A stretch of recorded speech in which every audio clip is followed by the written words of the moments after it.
My name is Richard August, and I'm your host. Our guest is Republican Robert Lancia, who is making a second run for the 2nd District Congressional seat being vacated by Jim Langevin. Reverend Lancia was a chaplain in the Navy and a former state representative who was from District 16 and served from January 2015 to December 2018. Welcome to State of the State. Thank you so much. Nice to be here. I noticed on your campaign website that you are photographed in what looks to be a Marine Corps uniform, although at ceremonies I've seen you in double-breasted navy blue. What's up with that? Were you a Navy or Marine Corps chaplain? Well, that's the interesting part, being a Navy chaplain. What I liked about being a Navy chaplain is whatever branch you serve with, you could wear their uniform. So if I was serving with the Coast Guard, which is one of the branches we could serve with, you wear Coast Guard blue, Marine Corps green, or Navy blue. Yeah. Well, that's what I like about the Navy. Let's talk about your first run for the 2nd Congressional seat in 2020. Mm-hmm. When the polls closed, and my recollection is you were leading incumbent Jim Langevin by like 10,000 votes. What happened after that? I mean, obviously, when the emergency ballots or whatever you want to call them were counted, he emerged as the victor. But do you have any sense of what happened? Well, yeah, I mean, basically, when the polls closed, I was up 58-42. I was up by 15,000 votes. 15,000, okay. Yep. And in fact, my wife was also running for my old seat. She was winning. And 10 o'clock at night, I was getting phone calls congratulating me on being the new congressman. People went to bed thinking I had won. But, you know, I've been in the game long enough. You stay up. And the lead continued to dwindle. But at 1 a.m., I was still leading 51-49. And I have a friend, she's in Florida. She does this for a living. She calls me. She says, Bob, you've won 51-49, 100% of precincts reporting. Why isn't the AP reporting it? And then exactly 7 minutes later, 1:07 a.m., they added in the mail-in ballots. And that was the difference. So, yeah. Do you have any suspicion, or better yet, any proof of voter fraud? How could that happen? That was a major turnaround. You were up by 15, and Jim ended up winning by, what, 56? It actually was the reverse when we were done. My 58-42 became his 58-42. Yeah, but no, I went to the Board of Elections, for explanation and everything, and they explained to me that they saved and added the mail-in ballots at the end. So. This year, you're going to be facing former Cranston Mayor and gubernatorial candidate Alan Fung in a primary on September 13th. State Senator Jessica De La Cruz has withdrawn from the race. What differentiates you from Alan Fung? Well, I've been asked this question a couple times now, and I've said to people, I said, well, I think we're still early in the game, and we'll be defining ourselves as we go. Certainly, his bulk of his work has been the mayor of the city of Cranston, and mine has been more on a state level.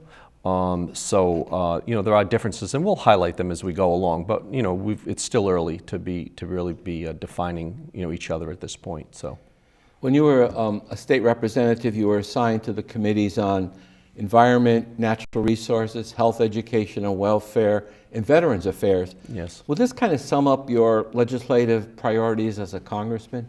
It really would. It's so funny. I say even now, I think the #1 issue right now for me is finances, and it was in the State House as well. We're $30 trillion in debt.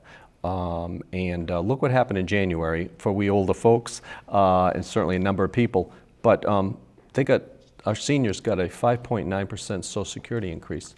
But they wanted to fund an Alzheimer's drug. So they added $42 a month onto their Medicare bill. But guess what? They didn't fund the Alzheimer's drug, but they kept the $42. Now, President Biden says, well, that's okay because you got a 5.9% Social Security increase. But inflation was over 7%. In fact, it's almost 8% now. So our seniors are really as we say in the military, in the hurt locker. Yeah. Yeah. Let's talk about a little bit about education. Your website says you and your wife, Marianne, support events that support school opportunities for all students. Yes. Where do you stand on government-paid universal pre-K through 3 for 3 and 4-year-olds? I think we have to take care of those that need, again, an opportunity to get into the workforce and all of that. And the cost of living right now, it's off the charts. I mean, my wife and I talk about this all the time. Older folks that have bought a house, they're in a little bit different position, but younger folks, what they're making versus the cost of living today and the cost of everything, we do have to provide that help. And I think, we find, especially minority children, they do better the earlier they start. So I'd be in favor of it. There's controversy in Florida, as you're probably aware, over a law that prohibits teaching sex education and gender identity to students K through 3. The left incorrectly calls this "don't be gay," but the word "gay" doesn't appear in the legislation. In Rhode Island, Republican Representative Patricia Morgan is being castigated for submitting similar legislation this session and last. What is your position on prohibiting sex education or gender studies or whatever they want to call it for children in kindergarten through 3rd grade? Well, I do not think that that's the place to be doing it or the age to be doing it. But let's be clear, and I've made this a point, and I've gotten, I catch some grief for it. But I stood up on the floor of the House of Representatives when I was a freshman rep in 2015, and I said there's no teaching going on in Providence. And I said that because I had spent the entire year previously day-to-day subbing every day for an entire year, everything from pre-K to JROTC. And so I saw it all. And I'm not saying it's the teacher's fault, but the system itself, it's broken. And boy, they came after me. But you know what? Then the Johns Hopkins report came out, and that verified what I said. Basically, I guess they said the proficiency rates for math and English were only 8 and 10%. Mm-hmm.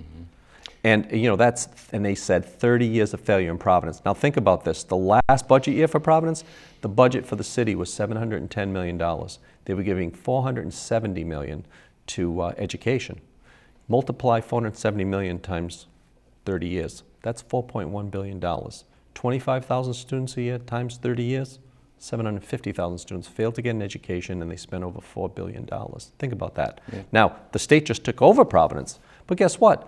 They've been in charge of Central Falls for over 25 years. And guess what the percentage rates are in Central Falls? 8 and 10%. So do I have hope? No. I think we need educational opportunity. We need to give people choices. We have 12,500 families in Providence that are looking for educational opportunity. We need to give that to them. It's an interesting point because the Biden administration is proposing regulations suggested by the 2nd largest teachers union in the country that would hamper the creation of new charter schools and require that existing charter schools partner up with a nearby public school. Where do you stand on charter schools? Well, I said I'm for educational opportunity, but I talk to a lot of businesses, and it's not just about charter schools. It's about teaching all kinds of skills and all kinds of vocational schools. We need multiple approaches, and so it's not just about charters. But if we can do better, we need to use different models, and so I'm in favor of anything that will give us a better outcome. And I saw that in the paper as well about what they were doing. I've said, schools cannot become a place where we're teaching just sexuality and basically social activism. That's really kind of what we see happening in many of our schools, and it's frightening. On that topic, there's angst, as you know, over teaching race-related topics in public schools, and it's really boiled over in Providence and in South and North Kingstown. Very hot issue. Should school districts allow teaching subjects that are narrowly focused on race, ethnicity, or gender? I don't think so, and that's another thing that I saw Governor DeSantis in Florida. He's right on top of it, and he rejected, I think, 28 of 40 textbooks because they're so heavily weighted towards those things rather than, again, teaching the basics, reading, writing, arithmetic. We've got kids graduating school who get a high school diploma and cannot do basic math, basic English skills, these kinds of things. So that's what we need to be focusing on. This other stuff, again, I think they're trying to shape a generation, and I like seeing what's happening in many of our states around the country. They're pushing back. With regard to the environment, where do you come down on the topic of climate change? Well, certainly there is climate change taking place, but, is that just happening now? Hasn't that happened over the centuries? Do we need to be careful and conscious? Of course we do. I mean, there's studies that say now they've done some blood work. I was watching NBC Nightly News. They did blood work. They're finding plastic in blood now, people's blood. In Hawaii, little minuscule pieces of plastic in the ocean water. So it is an issue. And we need to be as sensitive we can and do all we can. Now, for me personally, we look at energy. That's a big part of climate change. And, people don't want, drilling, they don't want fracking, all this. But guess what? We also have to live. So, over time, we want to maybe move to renewables and all of this. But right now, see what's happening right now? We're killing people as far as their livelihoods. I mean, because the cost of gas and energy and all of this. Also, I'd like to see us focus more on nuclear power again. It's clean and, it really works well. So a variety of approaches. We need to take climate change seriously. But we need to be sensitive to, real life and over time, but some of the goals are so, crazy right now. I think that, over time we can. But what about somebody like China? I mean, they're building more coal plants, the very thing we're trying to get away from. They don't care, so it's kind of funny.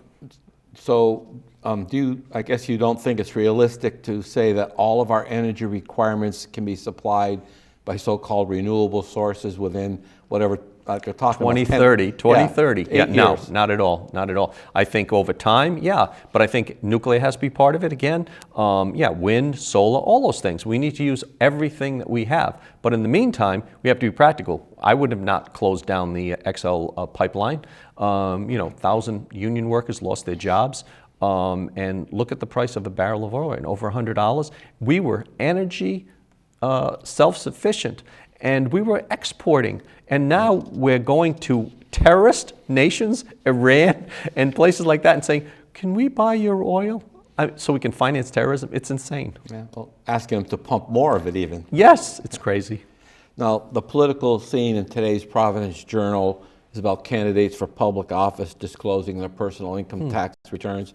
And you are quoted in that article as saying, and I'm going to quote, you shall not be providing these documents at this time. We are meeting all legal requirements to run for office. Why are you against disclosure of candidates' tax returns?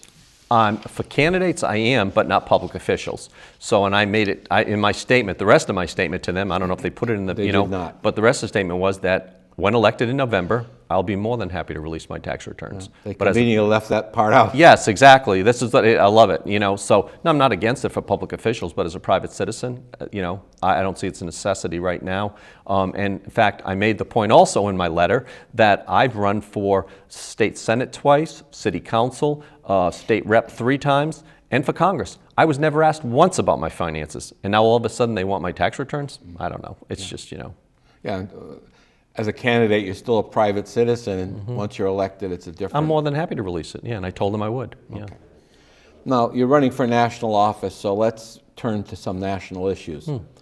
Tens of thousands of immigrants are streaming across our southern border every day, claiming political asylum ever since President Biden's first day in office. They're being bused and flown to cities and towns all around the country in the middle of the night. What do you think should be done about this situation? Well, I thought like him or hate him, I think the former President Trump had a good policy in place. And also this Title 42 that they have in place now. In fact, they just released a press release just a few days ago about it. But we cannot take in the world. We can't even take care of our own citizens. We have homeless veterans. We have people living on the streets. The homeless situation here, we don't even have affordable housing. I don't think that we can take care of all these people. And to be honest with you too, for our country, we're not even screening these people. They're crossing. We have no idea who's crossing our border. We previously said we had 20 to 30 million non-citizens in the country, and now how many are we letting in? It's insane. But they just caught some terrorists the other day. And then what about fentanyl, the drugs that are just pouring over the border as part of this, coming from China, manufactured in China, coming through the Mexican border? We're killing our own population. So it's completely out of control, and it must. In fact, last week, I was in Florida at Mar-a-Lago. I got invited to do the Pledge of Allegiance for an event that was hosted by Tom Homan, the former border czar. They're raising $1 million for the next upcoming elections, 22, 24, to educate citizens to vote for candidates who will secure the border, and I am one of those candidates. We were talking a little bit earlier about inflation eroding the buying power of everyone. It's especially hard on those who are on retirement income. I don't like to call it fixed income because we do get a Social Security cost of living adjustment, so technically it's not fixed, but for those living at or below the poverty line, it's a real problem. And the Biden administration, as you know, put the blame on this on the Russian invasion of Ukraine, and specifically President Putin. What do you think should be done about inflation? Do you have any specific ideas? Yeah, this flow of free money. We talked about this prior to. Let's first of all, let's give a shout out to our seniors. You know, they got one of the largest Social Security increases in January, 5.9%. However, again, as I said to you, they took $42 additional a month for Medicare. They were going to fund an Alzheimer's drug, anti-Alzheimer's drug. They didn't fund the drug, but they kept the $42, and President Biden says, well, it's okay because they got the 5.9% increase. But at the same time, the rate of inflation was almost 8%. So they're really behind the 8 ball. Now, as far as inflation, we're at $30 trillion in debt. We're printing money like it's going out of style. I mean, we talk about Germany, you know, those Wehrmacht days, right? Wheelbarrow full of money for a loaf of bread. We're going down that road. I mean, that's the road we're going down. You cannot be just printing money out of control. I'm old enough to remember when we went off the gold standard under President Nixon, and I said at the time, this is a mistake. We have nothing, you know, the full faith and freedom of the... No, it was a mistake. We should have been back in the money. And but at $30 trillion, and these last couple of bills, that one bill they passed and then the second, Build Back Better, and the other one, I mean, that would have just added to it, the inflation. You just can't keep printing money and just dumping money into the economy. It just blows everything up, and we have to be more careful about how we spend our money. And it's not only printing money, as you know, one of the proposals coming out of the Biden administration is cancellation of student debt, which would amount to $1.3 trillion. That would automatically go into the not in deficit, increase the national debt in one fell swoop. Obviously, you don't see the sense of doing that, do you? What I see is there are some students that may need help. You know, they talked about some of and they did a little bit of that, right, this past week, where they helped some students that maybe were supposedly hurt by unscrupulous loan companies. I can see that. But for the general, they said the majority of borrowers were really well-to-do or, you know, above, you know, better off. And the thing for me is I was part of the group that passed the 2 years free junior college, and it was extended. So you do 2 free years of junior college and you go to a state university. You know, you don't go like some of these people up to Boston College and come out with $80,000 in debt, and they're going to be a social worker making how many dollars? Yeah. They can't afford a car, they can't afford an apartment. I mean, you make choices, and really, I mean, you kind of got to accept the results of your choices. But you know, when you borrow that kind of money, that's insanity. We can do it better. My own granddaughters, you know, went through you know, the junior college and on to college. They were smart about it. You know, I think you have to take that into consideration. Yeah, I think most people don't realize that the plan is that if you are in a lower paying job, you have to pay a percentage of your income, and after a certain number of years, any balance is automatically forgiven anyway. So I think there was protections built into it, but all of a sudden now this has become a cause célèbre to placate the social. Well, you know, you do things to you know, help you get votes. Let's face it, you know. The states, some of them are talking about suspending the gasoline tax. Do you think Rhode Island should declare a hiatus on our state gasoline tax? That's kind of a local issue, but it ties into our whole discussion. No, well, even on the federal level, you know, it was 8 cents for the federal, and it was, you know, what, I think 40 cents for the state. But that would help, but the problem is that's not the problem. The problem is we shouldn't be in this situation had we, you know, practiced good stewardship with our own energy supplies. So, you know, this is kind of, you know, not really where we should have gone. I think we should be screaming from the rooftops to drill, frack, open up the XL pipeline. Let's get back to work. Let's get people back to work, and let's become energy independent again. You know, this other, it's a bit of, for me, it's a bit of a, you know, a sideshow really from what we should be focusing on. The Democrats are pushing for what amounts to a federal takeover of the election process. And they claim this is to ensure that the vote of minorities is not suppressed. I don't know if you had a chance to look at the bill known as H.R. 1, and do you have any opinion on that major reform? I think, every state, I think each state should handle their own elections. Which is what the Constitution calls for. Right. I don't think, that this should be federally mandated. Also, we have our own issues right here in this state with, some of these election laws that are coming up. I see many people say, you know what, it should be day of voting only, it should be paper ballot, and there should be a trail. And these electronics and everything else, we've had a lot of problems with it, I think. This last election, I think we had some issues with voting and everything. The Secretary of State decided she was going to send a ballot to everybody and let everybody vote by mail, and the Senate President said, no, you're not, because he was afraid he was going to lose. And this vote harvesting and all this other stuff, I'm not in favor of any of that. Do you think, what is your feeling about the voter ID, the picture ID that Rhode Island has? Do you think that's discriminatory, and that's one of the things they want to do away with? Not at all, not at all. I mean, it's an old adage, right? You have to show an ID virtually to do anything, but not to vote. That's probably the most important thing you need to show an ID for. And here in Rhode Island, we've done a good job of making IDs available. So no, I would want to keep that in place. In the mail-in ballots, this last election, I think the governor, I didn't know this till I went to the Board of Elections to appeal my loss, try to find out more about it. And supposedly Governor Raimondo a year ago, April, had signed an executive order gutting the 2012 voter ID law. So if you voted early, show an ID. Vote day of, show an ID. But if you voted by mail, you didn't have to put your driver's license number or the last 4 digits on your Social Security number on the mail-in ballot envelope. That didn't make any sense to me. So I wasn't in favor of that. Let's keep it in place, absolutely. Now, progressive Democrats nationally and here in Rhode Island argue that, quote, the wealthy are not paying their, again, air quotes, fair share of income taxes, and they claim that their social justice programs could be funded by raising their tax rate. Do you favor taxing the rich? Again, air quotes. That's such a a loaded issue, but I got to tell you, for many people, the amount of money that they pay in taxes, I think the 1% of the population fund like 90% of the government. It's incredible on a national level. There's corporations that perhaps are not paying an equitable amount, and we want to make sure they are. But they're providing jobs. The people that they're hiring are paying taxes.